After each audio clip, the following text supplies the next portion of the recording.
ಪ್ರಧಾನಿ ನರೇಂದ್ರ ಮೋದಿ ಅವರು ಆಗಸ್ಟ್ 1ರಂದು ಸ್ವಾಮಿ ವಿವೇಕಾನಂದ ಅವರ ಸ್ಮಾರಕ ಉದ್ಘಾಟನಾ ಕಾರ್ಯಕ್ರಮಕ್ಕೆ ಮೈಸೂರಿಗೆ ಆಗಮಿಸ್ತಾ ಇದ್ದಾರೆ ಅಂತ ಹೇಳಿ ರಾಮಕೃಷ್ಣ ಆಶ್ರಮದ ಶ್ರೀ ಮುಕ್ತಿದಾನಂದ ಸ್ವಾಮೀಜಿ ಅವರು ತಿಳಿಸಿದ್ದಾರೆ. ಮೈಸೂರಿನಲ್ಲಿ ಮಾಧ್ಯಮಗಳೊಂದಿಗೆ ಮಾತನಾಡಿದಂತಹ ಅವರು, ಸ್ವಾಮಿ ವಿವೇಕಾನಂದ ಅವರ ಸ್ಮಾರಕ ಉದ್ಘಾಟನಾ ಕಾರ್ಯಕ್ರಮದಲ್ಲಿ ಮೋದಿ ಅವರ ಜೊತೆಗೆ ರಾಜ್ಯಪಾಲರಾದ ಥಾವರ್ ಚಂದ್ ಗೆಹ್ಲೋಟ್ ಹಾಗೂ ರಾಜ್ಯದ ಸಿಎಂ ಡಿಕೆ ಶಿವಕುಮಾರ್ ಅವರು ಕೂಡ ಭಾಗವಹಿಸಲಿದ್ದಾರೆ. 1892ರಲ್ಲಿ ವಿವೇಕಾನಂದರು ಮೈಸೂರಿಗೆ ಬಂದು ಮಲಗಿದ್ದಂತಹ ಜಾಗದಲ್ಲೇ ಸ್ಮಾರಕ ನಿರ್ಮಾಣ ಆಗಿದ್ದು, ಸ್ಮಾರಕದ ಜಾಗದಲ್ಲಿನ ಶಿವನ ದೇವಸ್ಥಾನಕ್ಕೆ ಮೋದಿಯವರು ಭೇಟಿ ನೀಡಿ ಪೂಜೆಯನ್ನ ಸಲ್ಲಿಸಲಿದ್ದಾರೆ.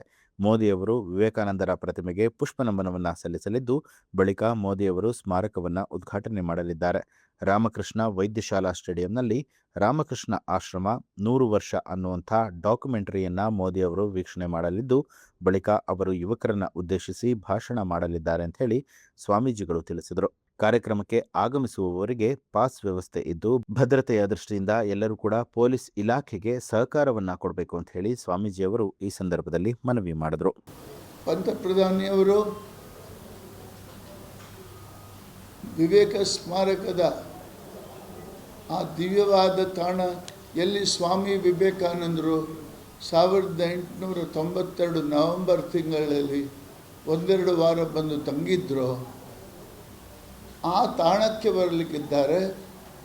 ಅಲ್ಲಿ ತಾವು ನೋಡಿದಂತೆ ಒಂದು ಮಹೋನ್ನತವಾಗಿರ್ತಕ್ಕಂತಹ ಯುವ ಸೇವಾ ಸಂಸ್ಥೆ ಸ್ವಾಮಿ ವಿವೇಕಾನಂದ ಸಾಂಸ್ಕೃತಿಕ ಯುವ ಕೇಂದ್ರ ಎದ್ದು ನಿಂತಿದೆ.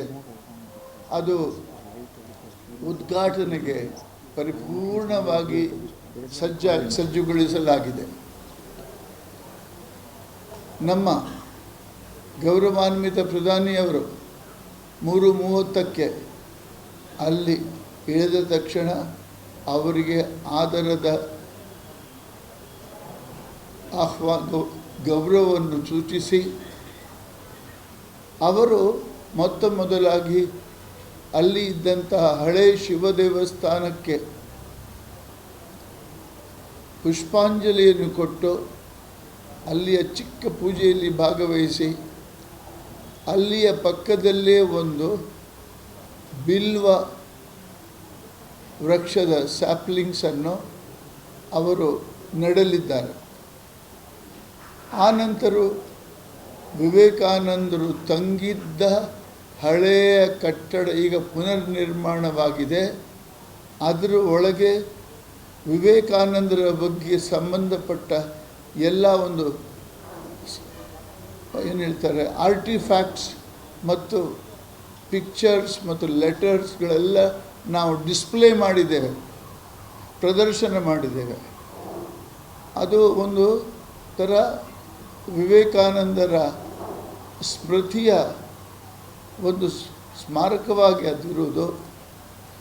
ಆದ್ದರಿಂದ ಅದರ ಒಳಗೆ ಅವರು ಹೋಗಿ ನೋಡಿ, ಆಮೇಲೆ ಪಕ್ಕದಲ್ಲಿ ವಿವೇಕಾನಂದರು ತಂಗಿರಬಹುದಾಗಿದ್ದು ಅಂತ ಹೇಳಿದ ಆ ಒಂದು ರೂಮಲ್ಲಿ ಅದಕ್ಕೆ ಒಂದು ಸಪರೇಟ್ ವರಾಂಡ ಇದೆ.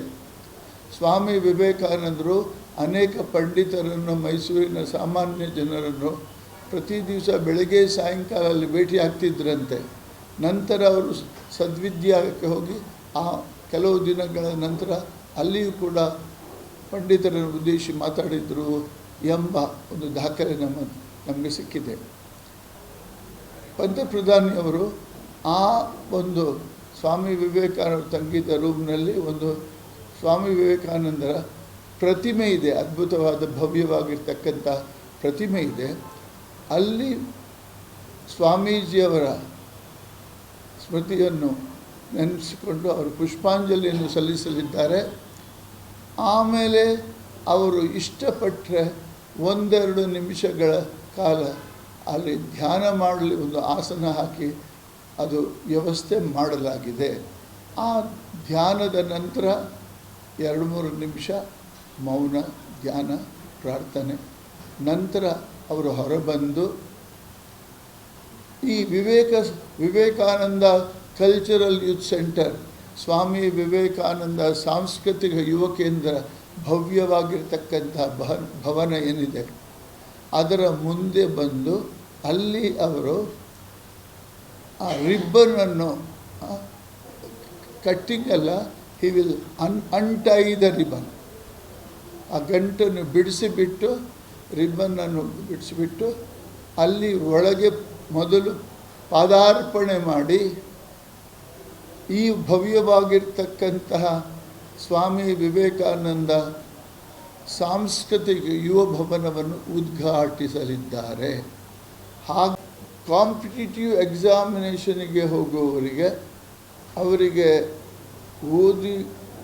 ಓದಲಿಕ್ಕೆ ಬೇಕಾಗಿರುವಂತಹ ಸವಲತ್ತು, ಕಂಪ್ಯೂಟರ್, ಬುಕ್ಸ್ ಮತ್ತು ಸ್ಟಡಿ. ಬೆಳಿಗ್ಗೆ 8 ಗಂಟೆಯಿಂದ ರಾತ್ರಿ 8 ಗಂಟೆವರೆಗೆ ಓದುವಂಥ ಒಂದು ಅವಕಾಶ, ಶಾಂತವಾದ ವಾತಾವರಣ, ಆ ಫೆಸಿಲಿಟಿ ಮತ್ತು ಆಗಿಂದಾಗೆ ಬೇಕಾಗಿರ್ತಕ್ಕಂಥ ಗೈಡೆನ್ಸು, ಕ್ಲಾಸಸನ್ನು ಕ್ರಮೇಣ ಮಾಡ್ತಾರೆ.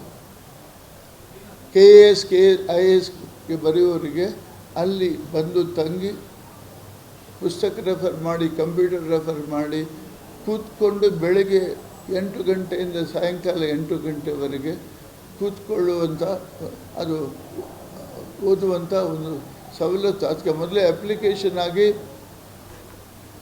ಯಾರಿಗೆ ಆಸಕ್ತಿ ಇದೆಯೋ ಅವರು ಬರೆದು ಈ ಒಂದು ಇದನ್ನು ಫೆಸಿಲಿಟಿಯನ್ನು ಉಪಯೋಗಿಸ್ಬೋದು. ಅದಕ್ಕೆ ರಿಜಿಸ್ಟ್ರೇಷನ್ ಫೀಸ್ ಇದೆ. ರಿಜಿಸ್ಟ್ರೇಷನ್ ಅದು ಅತ್ಯಂತ ಕಡಿಮೆ ದರದ ಏನಾದರೂ ಫೀ, ಅಂದರೆ ಅಲ್ಲಿ ನಮಗೆ 100 ರೂಪಾಯಿ ಖರ್ಚಿದ್ದರೆ ನಾವು 8, 10, 12 ರೂಪಾಯಿ ರಿಜಿಸ್ಟ್ರೇಷನ್ ಫೀ ಅಥವಾ ಈ ಫೀಸ್ಗೆ ತಗೊಳ್ಬೋದು. ಅದು ಆ್ಯಸ್ ಗುಡ್ ಆ್ಯಸ್ ಫ್ರೀ ಅಂತಲೇ ಅಂತ. ಬಟ್ ಉಚಿತ ಹೇಳೋದಿಲ್ಲ, ಕಿಂಚಿತ್ ಫೀ ಚಾರ್ಜ್ ಮಾಡ್ತೇವೆ. ನ್ಯೂಸ್ ಅಲರ್ಟ್, ನಿಮ್ಮಿಂದ ನಿಮಗಾಗಿ.